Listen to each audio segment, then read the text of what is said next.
On the morning of October 17, 1962, as the Cuban Missile Crisis held the world at the edge of nuclear annihilation, Rose Martinez pushed her cleaning cart down the carpeted hallway of the Madison Hotel in Washington, District of Columbia.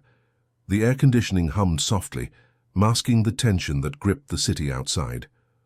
Rose, a 43-year-old widow from Puerto Rico who had worked at the hotel for 11 years, believed this Tuesday morning would unfold like any other. She expected to clean rooms, change linens, empty wastebaskets, and return home to her daughter in time for dinner. She had no way of knowing that within the next hour, her ordinary life would intersect with one of the most dangerous espionage operations of the Cold War, and that her discovery would help prevent a catastrophic intelligence breach that could have altered the course of history.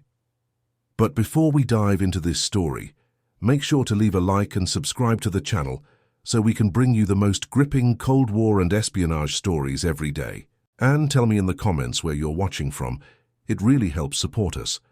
The Madison Hotel, located just blocks from the White House, had become a favored establishment for diplomats, government officials, and foreign visitors during the early 1960s. Its elegant lobby, with marble floors and crystal chandeliers, projected an image of American prosperity and sophistication. The hotel's proximity to power made it attractive not only to legitimate guests, but also to those with darker purposes. Intelligence agencies from both sides of the Iron Curtain had long understood that hotels were perfect hunting grounds for information. Conversations overheard in elevators, documents glimpsed in briefcases, patterns of movement observed in lobbies, all of these could yield valuable intelligence. The Madison, with its high-profile clientele, was particularly valuable territory. Rose had learned to navigate the invisible hierarchies of the hotel world. She knew which guests tipped generously and which ones barely acknowledged her presence. She understood that discretion was paramount, that maids were expected to be invisible, to see without being seen, to know without revealing what they knew. This expectation of invisibility was precisely what made her perfect for the role she would inadvertently play. That morning, Rose's assignment included room 412, registered to a guest named Robert Morrison. According to the front desk records, Morrison was a businessman from Chicago visiting Washington for meetings related to agricultural exports. Rose had seen him twice in the hallway, a tall man in his late 30s with sandy brown hair and an easy smile. He always nodded politely when they passed. There was nothing particularly memorable about him, which was exactly the point. Rose knocked on the door of room 412 at 9:37 in the morning, following the protocol she had practiced thousands of times. She called out clearly that housekeeping was here.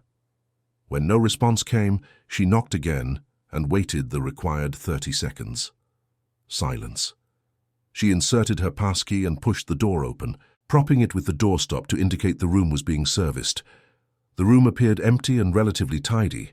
The bed had been slept in but not destroyed. A suitcase sat on the luggage rack, partially open. The bathroom showed signs of use, towels hanging on the rack, toiletries arranged on the counter. Rose began her routine, starting with the bathroom as she always did.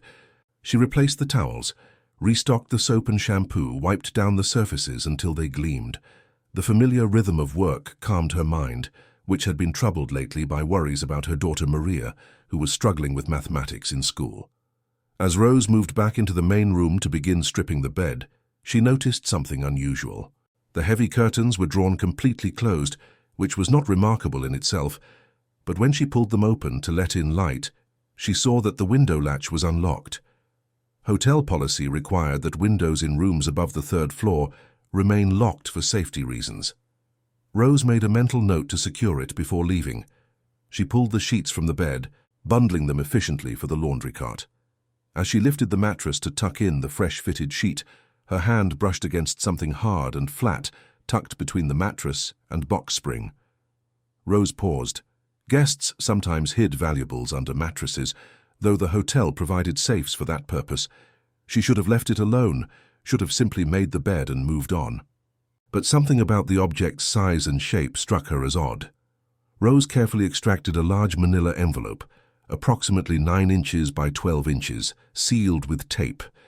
It was heavier than she expected, with a rigidity that suggested it contained photographs or documents rather than papers alone. The envelope bore no markings, no address, nothing to indicate its contents or purpose. Rose's heart began to beat faster. In 11 years of cleaning hotel rooms, she had found many things: jewelry forgotten on nightstands, cash left in pockets, once even a collection of love letters that had broken her heart to read. But this felt different. The envelope's deliberate concealment, the weight of it, the careful sealing, all suggested something important, possibly something secret.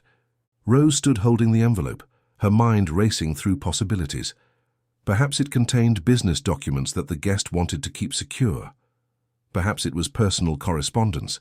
Perhaps it was nothing at all, and she was letting her imagination run wild because of all the news about Cuba and Soviet missiles that dominated every radio broadcast. She should simply replace it where she found it and finish her work. That would be the safe choice, the invisible choice expected of a maid, but Rose could not shake the feeling that something was wrong. Robert Morrison, if that was even his real name, had been staying at the hotel for 8 days. She had cleaned his room 4 times during that period. Each time, she had noticed small things that did not quite fit with the story of a Chicago businessman. There were no agricultural trade magazines or documents visible. The clothes in his closet, while American in style, had labels from stores she had never heard of. His toiletries included a brand of toothpaste she recognized from her childhood in Puerto Rico, a brand that was actually manufactured in Eastern Europe, but sold throughout Latin America. Most tellingly, the book on his nightstand was a dense political theory text, hardly light reading for a traveling salesman. Rose walked to the desk and set down the envelope. Her hands trembled slightly as she pressed the button to turn on the desk lamp. The window still needed to be locked. The wastebasket needed to be emptied. The carpet needed to be vacuumed. She should simply do her job and forget about the envelope, but she found herself reaching for the telephone instead. Before she lifted the receiver, Rose paused to examine the room more carefully. Now that her suspicions were aroused, details she had previously dismissed as unremarkable took on new significance. The closet contained 3 suits, all well made but worn at the cuffs in a way that suggested they had been purchased years ago and carefully maintained. For a successful businessman, this seemed odd. The dresser drawers, which she opened to verify they were empty before vacuuming, contained only the basics: underwear, socks, a few shirts. No personal items, no photographs, no letters from home. The wastebasket held only a newspaper and a coffee cup from the hotel restaurant. Nothing suggested that a real person actually lived in this room. Rose thought about her late husband Eduardo, who had been a maintenance worker at the same hotel before his death from a heart attack 7 years earlier. Eduardo had taught her to pay attention to details, to notice when things did not work the way they should. A leak that started small would become a flood if ignored. A loose handrail would cause a fall if not repaired. In their life together, this attention to detail had been about keeping their small apartment safe and comfortable. Eduardo would have understood why she could not simply ignore the envelope. He would have told her to trust her instincts, to do what felt right even if it was difficult. The hotel operator answered on the second ring. Rose asked to be connected to the front desk. When the desk clerk, a young man named Timothy, who had always been kind to her, answered, Rose took a deep breath and spoke quietly, aware that her English, while fluent after 20 years in America, still carried the musical accent of her homeland. Timothy, Rose said, this is Rose Martinez in housekeeping. I am in room 412, and I have found something unusual. I think perhaps the manager should know about this. Timothy's voice carried a note of concern as he asked what she had found. Rose hesitated, unsure how to explain her suspicions without sounding foolish. She settled for describing the envelope and its hiding place, adding that she had concerns about the guest's identity. Timothy told her to wait in the room and touch nothing else. He would send the assistant manager immediately. Rose hung up the phone and stood uncertainly in the middle of the room. She had just violated the cardinal rule of hotel service. Do not interfere with the guest's privacy. She could be fired for this. But something deeper than professional caution had prompted her call, some instinct that told her this was important. The assistant manager, Harold Pemberton, arrived within 5 minutes, his expression stern. Pemberton was a stiff, formal man in his 50s who ran the hotel's operations with military precision. He had never shown much warmth toward the housekeeping staff, whom he seemed to regard as necessary but somewhat unreliable. "Miss Martinez," Pemberton said, his tone clipped. "What is this about? We cannot simply search through guests' belongings because you have found an envelope." Rose gestured toward the envelope on the desk.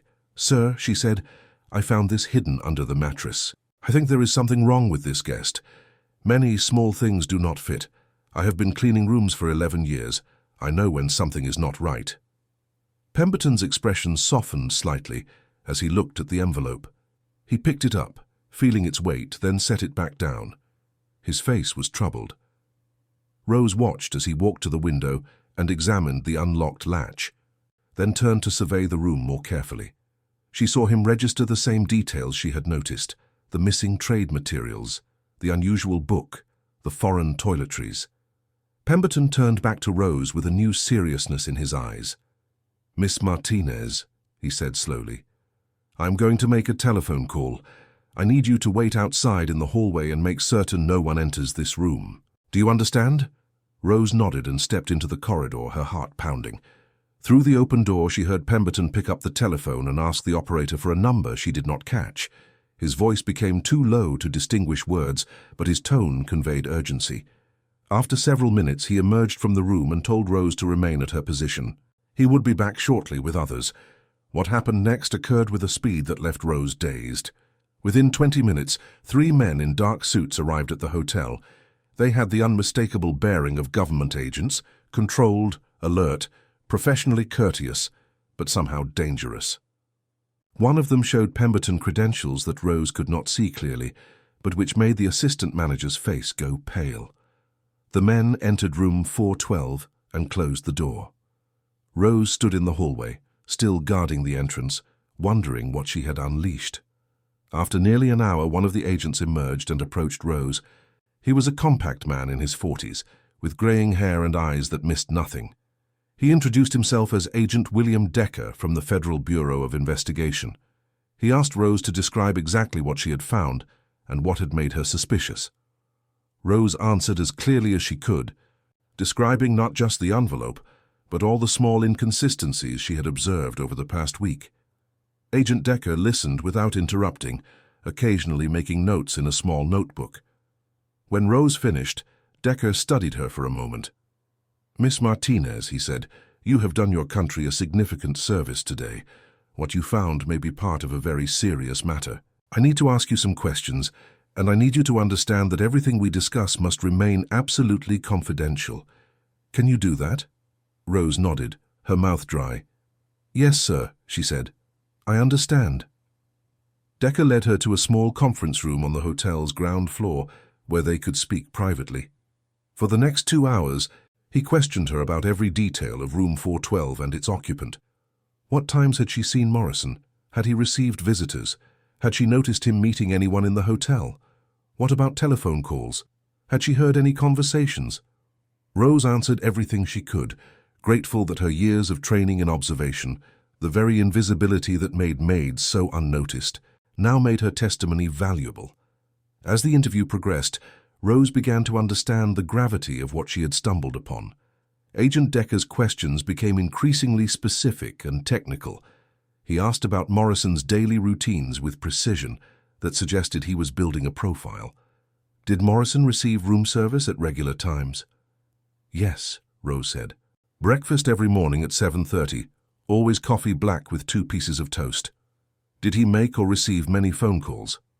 Rose had heard the phone ring several times while cleaning adjacent rooms, but Morrison always seemed to answer quickly, his conversations brief. Had she ever heard him speak in any language other than English? Rose paused at this question, thinking back through her memories. Once, she said, she had heard him on the phone speaking what might have been another language, though she could not identify which one. The rhythm of it had been different from English, more clipped and precise. Decker made detailed notes about everything. He asked Rose about her background, how long she had lived in America, where she had come from, whether she had family back in Puerto Rico. She understood that he was vetting her, determining whether she could be trusted with whatever secrets this case might involve. She answered honestly, explaining that she had come to America in 1942 during the war, seeking better opportunities than the limited ones available on the island. She had met Eduardo at a church social, married him 6 months later, and they had built a life together through hard work and careful saving. After Eduardo's death, she had continued at the hotel because the work was steady and the pay adequate to support Maria's education. Decker seemed satisfied with her answers. He explained carefully and without revealing details that Morrison was under investigation for serious crimes against the United States. Her discovery of the envelope might be crucial evidence, but she must understand that she could never discuss this with anyone, not her daughter, not her friends, not even other hotel staff. The investigation was ongoing and extremely sensitive. Foreign agents might try to intimidate witnesses if they learned identities. Rose felt a chill run down her spine at these words. Foreign agents. She had thought about spies as something from movies and books, not as real people who might actually threaten her. What Agent Decker did not tell Rose that day, but what she would learn much later through carefully worded debriefings, was that the envelope she had found contained something extraordinary and terrifying. Inside were 37 photographs of classified documents from the Defense Intelligence Agency, including detailed assessments of American military capabilities in Cuba, contingency plans for responding to Soviet aggression, and most critically, the locations and codes for several secure communication channels used by American intelligence officers operating in Eastern Europe. The photographs were of such high quality and the documents so sensitive that their compromise would have been catastrophic. Robert Morrison, whose real name was Victor Volkov, was a KGB illegal, an agent operating under deep cover with false American identity papers. Volkov had been active in the United States for nearly 3 years, slowly building his cover story while making contact with a source inside the American military establishment. That source, whose identity would remain one of the investigation's most closely guarded secrets, had been providing Volkov with classified materials for 6 months. The envelope Rose found was destined for a dead drop, a pre-arranged hiding place where Volkov would leave it for pickup by another Soviet agent who would then smuggle the materials out of the country. Viktor Volkov had been born in Leningrad in 1924 and had survived the brutal siege of that city during World War II. His father, a factory worker, had died in the fighting. His mother had starved to death during the winter of 1942. Young Victor had lived through those terrible years by scavenging, stealing, and doing whatever was necessary to survive. The experience had hardened him, stripping away sentimentality and replacing it with cold pragmatism. When the KGB recruited him in 1946, recognizing his intelligence and ruthlessness, he had embraced the opportunity. The Soviet intelligence service offered him purpose, status, and a chance to strike back at the enemies who had caused so much suffering. The KGB spent 5 years training Volkov for his American mission. He learned to speak English with a flawless Midwestern accent, studied American history and culture until he could pass as a native, and memorized every detail of the Robert Morrison identity that had been carefully constructed for him. The real Robert Morrison had died as an infant in Chicago in 1928, but his birth certificate had been obtained by a Soviet agent and used to create a complete false identity. Volkov became Morrison, adopting not just the name, but an entire fictitious life story. He practiced his cover story until it became second nature, until he could answer questions about his childhood, his education, his career without hesitation or contradiction.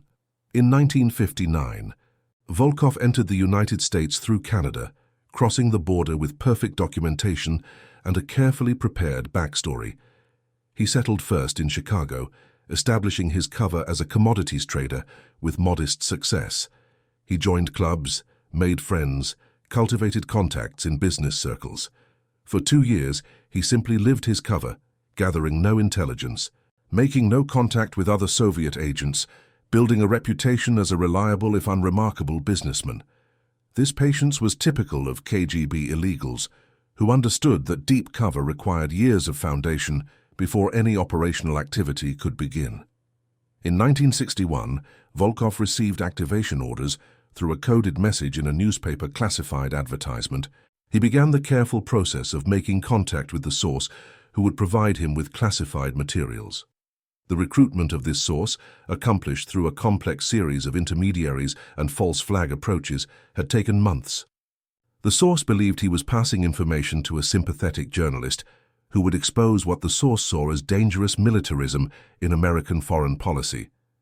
He never knew he was actually providing intelligence to the KGB. The timing of Rose's discovery was particularly crucial. The photographs included an updated assessment of American military readiness during the Cuban Missile Crisis, information that would have been invaluable to Soviet military planners trying to gauge how far they could push the confrontation. The document analysis suggested that while the United States military was prepared for conventional conflict, there were significant concerns about the reliability of communication systems in a rapid nuclear exchange. This intelligence could have emboldened Soviet decision-makers during the most dangerous moment of the entire Cold War. Volkov had planned to make the dead drop that evening at a pre-arranged location in Rock Creek Park. Another Soviet agent would have retrieved the envelope within 48 hours, and the materials would have been on their way to Moscow within a week, photographed again, analyzed and disseminated to Soviet military intelligence. Rose's discovery, prompted by nothing more than professional thoroughness and an intuitive sense that something was wrong, broke that chain. The FBI placed room 412 under immediate surveillance and allowed Volkov to return to his room that afternoon, unaware that his operation had been compromised. Agents photographed him as he checked under the mattress and found the envelope missing. They watched through concealed cameras as panic briefly crossed his face before he regained his composure. Volkov immediately left the hotel, abandoning his belongings and activating emergency protocols. FBI agents followed him to a payphone where he made a brief call, then to Union Station, where he attempted to purchase a train ticket to New York. He was arrested quietly on the platform, his capture witnessed by only a handful of travelers who assumed they were watching a routine police matter. The arrest of Viktor Volkov led to one of the most significant counterintelligence operations of the Cold War era. Rather than publicly announcing his capture, which would have alerted other Soviet agents and compromised ongoing investigations, the FBI used Volkov in a carefully orchestrated deception operation. For 3 months, while Volkov sat in an FBI detention facility undergoing intensive interrogation, the Bureau created false intelligence documents and passed them to the KGB through the dead drop system Volkov had established. The Soviets, believing their agent was still operational, received carefully crafted misinformation that subtly influenced their assessment of American capabilities and intentions. The source who had provided Volkov with classified materials was identified through painstaking analysis of the documents he had photographed. The investigation revealed a troubled individual who had become disillusioned with American foreign policy and had convinced himself that providing intelligence to the Soviets would somehow help prevent nuclear war. His arrest was kept secret for years, his trial held in closed session, his conviction never publicly announced. Even today, decades after these events, certain details about the case remain classified. For Rose Martinez, life changed in ways both subtle and profound. The FBI insisted that she could never speak publicly about what she had discovered or her role in the investigation.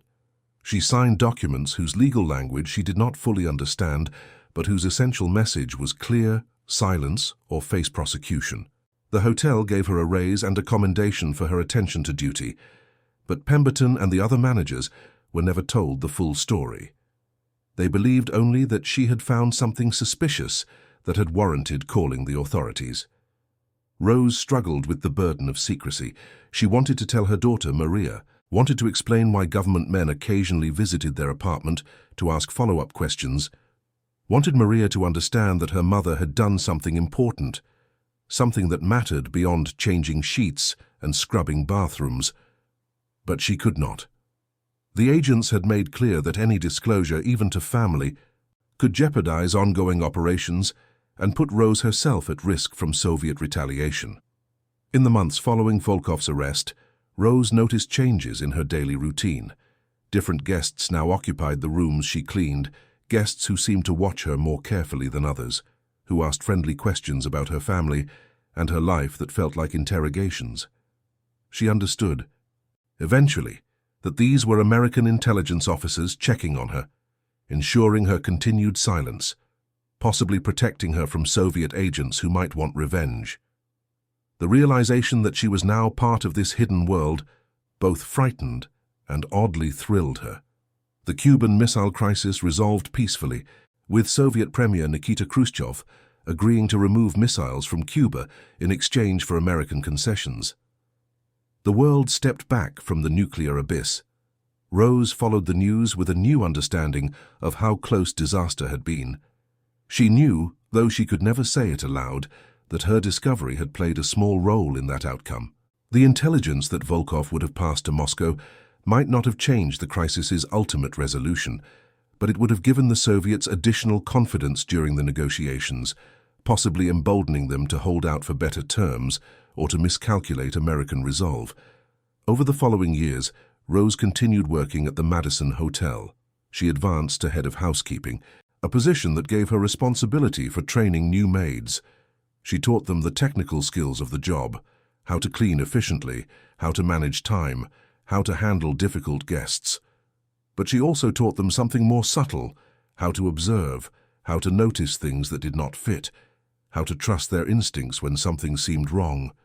She could never explain why this was important, could never share the story that had taught her these lessons, but she was determined that other maids would be as prepared as she had been if they ever faced a similar moment. Agent William Decker remained in periodic contact with Rose for the rest of her career. Once or twice a year he would visit, always in plain clothes, always casual, asking how she was doing and whether she had noticed anything unusual. These conversations were friendly, but Rose understood they served a dual purpose, maintaining her awareness that she was still under protection and obligation, while also ensuring she remained a reliable observer. Decker once told her, during a visit in 1968, after she had helped identify another suspicious guest, that she had a natural gift for intelligence work. He said the best intelligence officers were not those with advanced degrees or sophisticated equipment, but those who noticed what others overlooked, who saw patterns where others saw only chaos. Rose had never forgotten those words. The story of Rose Martinez's discovery remained classified for more than 3 decades. When portions of the case were finally declassified in the late 1990s, following the end of the Cold War and the collapse of the Soviet Union, her name was still redacted from official documents. Researchers studying Cold War espionage would find only vague references to a hotel employee whose observations had led to a significant counterintelligence success. The details of Volkov's operation appeared in sanitized form in books about Soviet espionage, but without the human story that made it real. Rose passed away in 2004 at the age of 85, having spent 41 years working in hotels. She had raised Maria alone, putting her through college and helping with her grandchildren.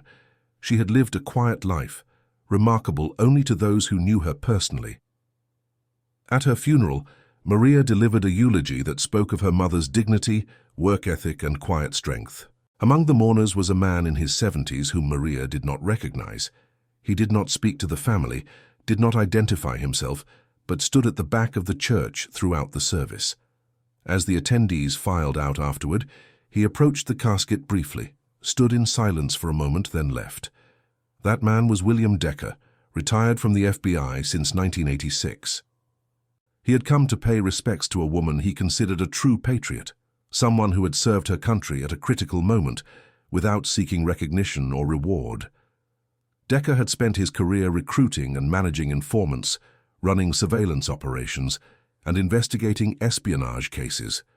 He had worked with senators and generals, scientists and diplomats, but he often said, in his private moments, that Rose Martinez was one of the finest intelligence assets he had ever known, not because she was trained or educated in the craft, but because she possessed the fundamental qualities that made intelligence work possible: attention to detail, good judgment, courage to act, and integrity to keep faith with the secrets she carried. The Madison Hotel closed its doors in 2007, unable to compete with newer luxury establishments. The building was converted to condominiums, and the room that had once been 412 became someone's living room. The people who live there now have no idea of what happened in that space more than 4 decades ago. They do not know that a woman's careful attention while making a bed helped prevent a massive intelligence breach during one of the most dangerous periods in human history. The broader significance of Rose's discovery extended beyond the immediate arrest of Viktor Volkov and the disruption of his network. The FBI's analysis of the documents Volkov had photographed revealed systematic security weaknesses in how classified materials were stored and handled within the Defense Intelligence Agency. This discovery led to comprehensive reforms of security protocols, including new requirements for document tracking, stricter access controls, and improved vetting procedures for personnel with top-secret clearances. These reforms helped prevent future compromises and established standards that remain in use today. The case also demonstrated the value of what intelligence professionals call defense in depth, the principle that security cannot rely on any single layer of protection. The classified documents that Volkov photographed were protected by security clearances, locked facilities, and strict handling procedures. Yet all of these measures failed when the insider source decided to betray his trust. It was only the unexpected observation of a hotel maid, someone completely outside the formal security apparatus, that caught the breach. This lesson reinforced the importance of multiple independent layers of security and the reality that human observation remains one of the most powerful intelligence tools. The psychological impact of the case on those involved was profound and lasting. For Rose, the knowledge that she had played a role in protecting American security became a source of quiet pride that sustained her through difficulties. When Maria struggled with setbacks, when money was tight, when the loneliness of widowhood weighed heavily, Rose could draw strength from knowing that her life had mattered in ways that most people would never understand. This secret knowledge became both a burden and a gift. For the FBI agents who worked the case, Rose Martinez became a symbol of why their work mattered. In an environment where much of counterintelligence work involved frustration, false leads, and cases that went nowhere, the Volkov operation stood out as a clear success. It reminded them that ordinary citizens could be extraordinary patriots, that vigilance mattered, that their efforts to protect the nation were worthwhile. Agent Decker kept a photograph of the Madison Hotel on his office wall throughout his career, though only he knew its significance. The Soviet handlers who ran Volkov faced severe consequences when news of his arrest finally reached Moscow through back channels. The KGB conducted an intensive review of the operation, trying to determine how their agent had been compromised. They never learned the truth. The careful way the FBI handled the case, allowing Volkov to return to his room before arresting him elsewhere, left the Soviets uncertain about what had gone wrong. They suspected betrayal by the American source, electronic surveillance, or a defector within their own ranks, but never imagined that a hotel maid had simply noticed things that did not fit. This uncertainty led the KGB to recall several other deep cover agents from the United States and to extensively revise their operational procedures, disrupting Soviet intelligence operations for months. The American source who had provided classified documents to Volkov spent 23 years in federal prison before being released in 1985. His identity remained classified even after his release, and he lived under an assumed name until his death in 2001.